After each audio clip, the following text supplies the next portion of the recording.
Hey guys, what's up? It's Ivy. So we're going to be talking about LGBT placements in your birth chart. So you'll see a lot of people online say things like, oh, if you're a Libra, you're bisexual. Like, if you're a Gemini, you're this. If you're Aquarius, you're LGBT. Which, I mean, that's fine to do, but that's like a very basic, like very beginner level of understanding astrology, right? Like, I'm a traditional astrologer. I don't focus on the signs. I focus on the planets. Planets in detriment are a really good indicator of someone who is LGBT. Ivy, what the heck? How could you say that? There's nothing wrong with me, and just because I'm LGBT doesn't mean that there's something wrong with me. Well, having a planet in detriment doesn't mean that there's something wrong with you. But it's in the name, detriment. And what you're saying is LGBT people are bad. They're detrimental. Not what that means at all. When a planet is in detriment, it means that there is something atypical going on. So what? You're saying that LGBT people are atypical? You're saying that they're not normal? No, when a planet is in detriment, it means that it is atypical because it is falling outside of the norms, or it's falling outside of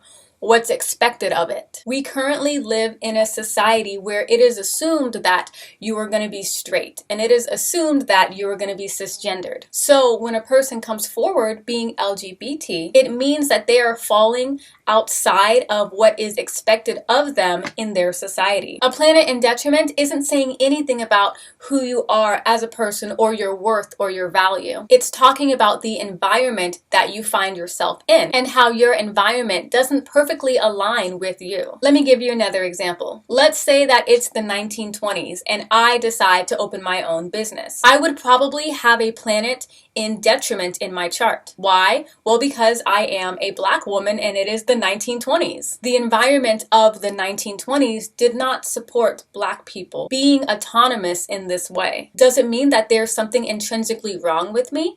No, it has less to do with me and more to do with the environment that I'm in. Another example, let's take the civil rights movement of the 60s. I haven't looked into this, but I am sure that many of the prominent activists had planets in detriment. And that's because they were going against the grain. They were doing things that weren't expected of them. They were misbehaving according to society. Their environment, or the world around them, right? The circumstances that they found themselves in, they were not supportive of these people. Does it mean that there was something wrong with these civil rights activists?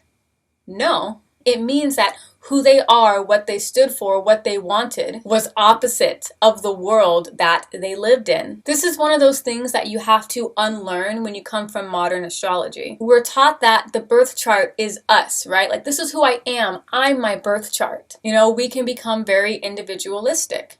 This is me. I'm Moon in Capricorn, or I'm Venus in Aries. We over-identify with our charts so much. So if I say, hey, your detriment planet is describing you being an LGBT person, we can take it very personal and say, there's nothing wrong with me. There's nothing wrong with LGBT people. But your birth chart is not you. It's not who you are. Rather, it's the world that you were born into.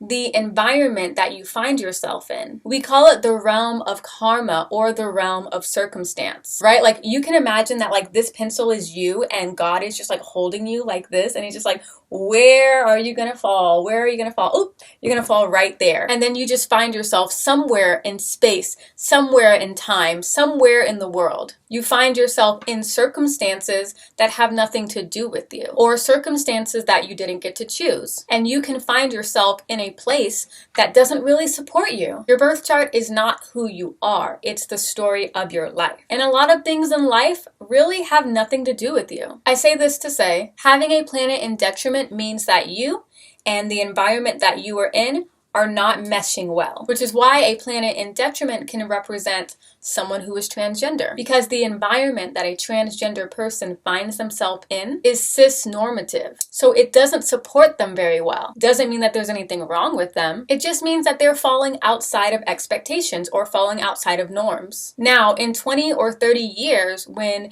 LGBT people become very normalized in society, LGBT people who were born in like 2040, they probably won't have detriment planets describing them. And that's because hopefully by then it will be so normalized that these kids are going to be born into environments that support them. Just like today in 2022, I can open a business and no one looks at me sideways, right? Black women owning businesses is normalized. I'm in an environment that supports me owning a business. So I wouldn't have planets in detriment associated with my career because I'm not doing something that goes against the grain, you know? Your birth chart is the world that you were born in, but you are not your birth chart.